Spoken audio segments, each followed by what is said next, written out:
আজ শুক্রবার বিকাল এখন 5টা বাজে। একটু অঙ্কুরহাটি এসেছি সিঞ্চনের একটা পাঞ্জাবি নেব বলে। কেমন আছেন সবাই? আমার নতুন একটি ব্লগে সবাইকে স্বাগত জানাই।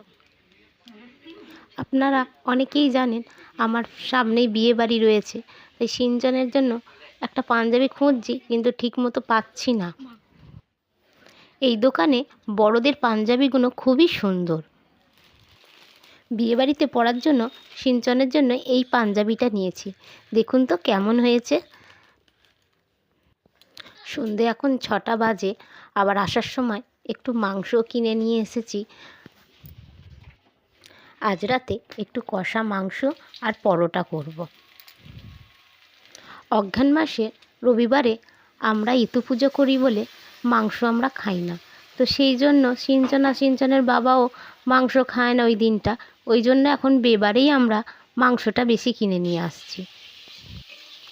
মাংসটা আজকে আর ম্যারিনেট করে রাখার সময় হয়নি, তো আদা রসুনটা তেলের ওপর দিয়ে একটু কষিয়ে নিচ্ছি।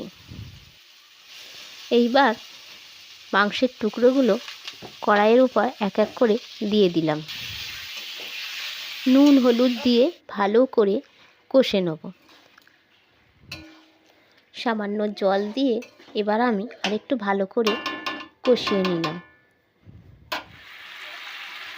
মাংসের মধ্যে আরেকটু জল দিয়ে এবার আমি ভালোভাবে ফুটতে দেবো।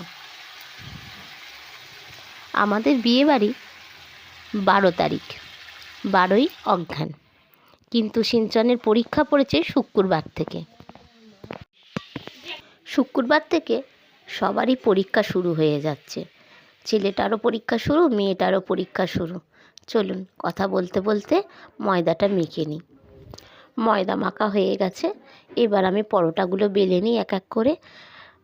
পরোটাগুলো করে নিয়ে সিঞ্চনকে খেতে দিয়ে দেবো। সকালে ওঠা সিঞ্চন বাবার ভোর 3টে 3:30 ওঠে। আবার সিঞ্চনেরও থাকে সকালে স্কুল, তো তাড়াতাড়ি আবার খাওয়া দাওয়া করে ওকে ঘুম পাড়াতে হয়।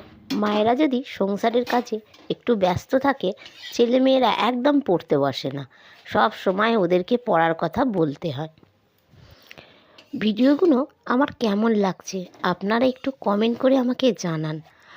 এই কমেন্ট করলেই আমি বুঝতে পারি যে আমার ভিডিওগুলো আপনাদের ভালো লাগছে। সবাই ভালো থাকবেন, সুস্থ থাকবেন। দেখা হবে নতুন একটা ভিডিওতে। ব্লগগুলো ভালো লাগলে ছোট্ট একটা লাইক দেবেন। এখনের মতো টাটা, আবার দেখা হবে নতুন ব্লগে।